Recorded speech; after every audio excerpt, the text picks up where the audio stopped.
The better way that they are indicating that they're thinking about is just to cut the annual allowance. Just to say, instead, you can put in only 30 grand, let us say. Now,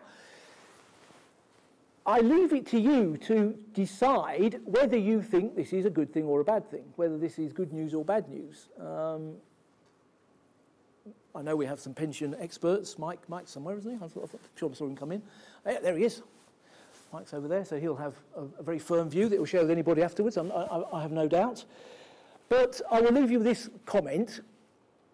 In the document that they issued on the 19th of May, one of the points that they said was that they would embrace Lib Dems' attitudes towards tax avoidance.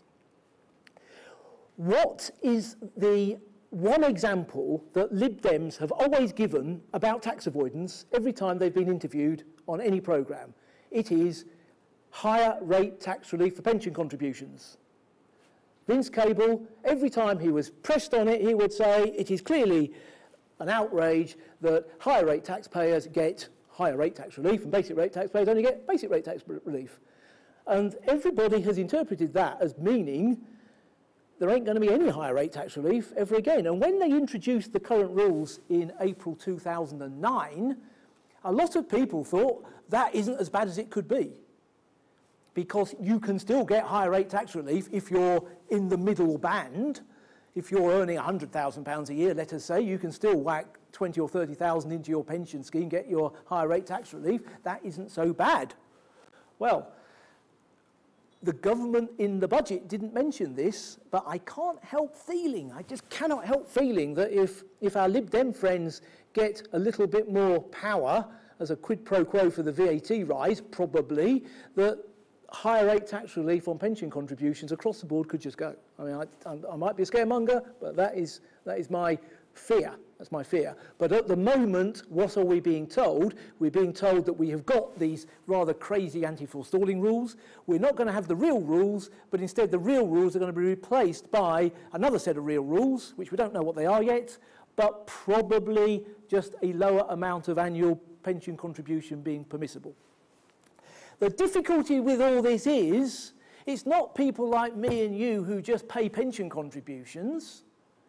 It's for people in state-sponsored, particularly, defined benefit pension schemes, final salary pension schemes, because they don't sort of pay pension contributions. But obviously they get the benefit of pension contributions being made in some shape or form. And all these rules about attacking tax relief sit very, very badly with people in final salary pension schemes where there is no overt contribution. And they haven't yet said how they're going to do all that. And I will be very interested.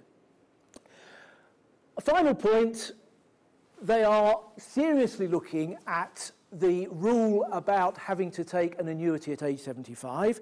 In the blurb, I think it's budget note 22, they say that from here on in, you won't have to buy an annuity unless you're 77. You think, oh, Christ, that's not much. Going from 75 to 77 is hardly the panacea to all our problems, but all it is buying time.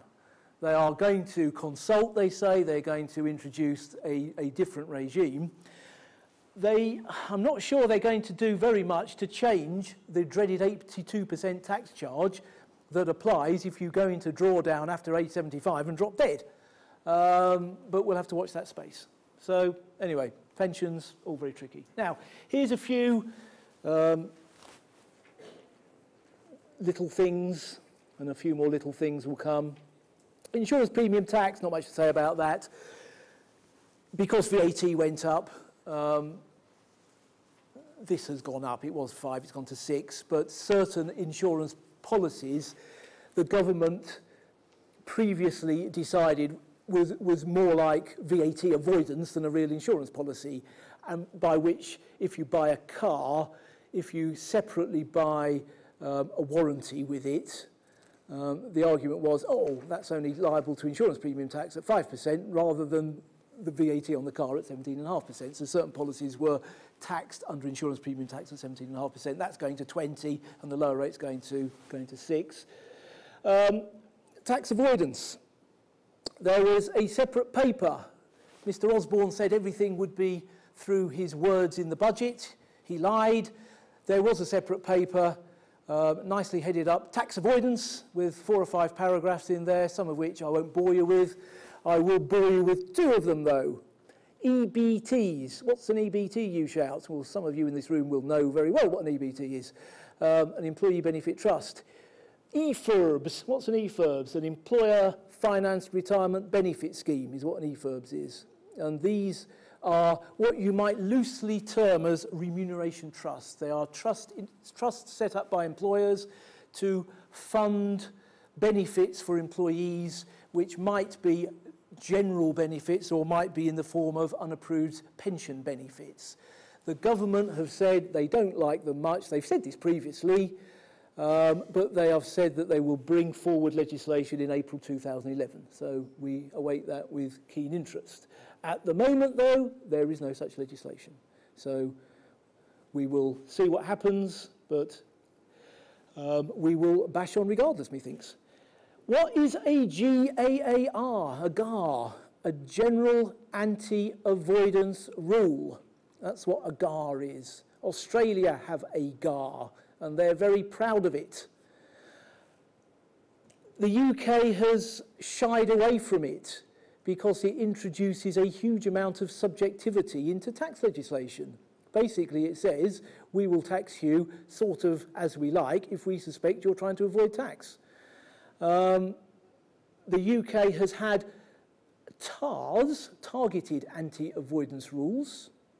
There's one particularly regarding capital losses for capital gains tax purposes, but never a GAR. They are thinking about it, and we will have to see what form it takes.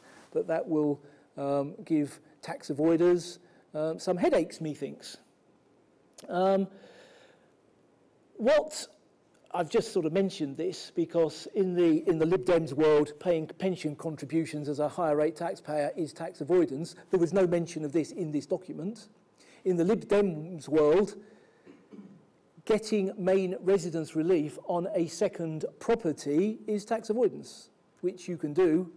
People in the room probably know if you make a judicious election, a main residence election, you can have more than one property which is exempt from capital gains tax. MPs call this flipping. And since MPs started calling it flipping, it started getting a certain amount of notoriety and abuse. But the legislation is perfectly straightforward and has been around for a long time.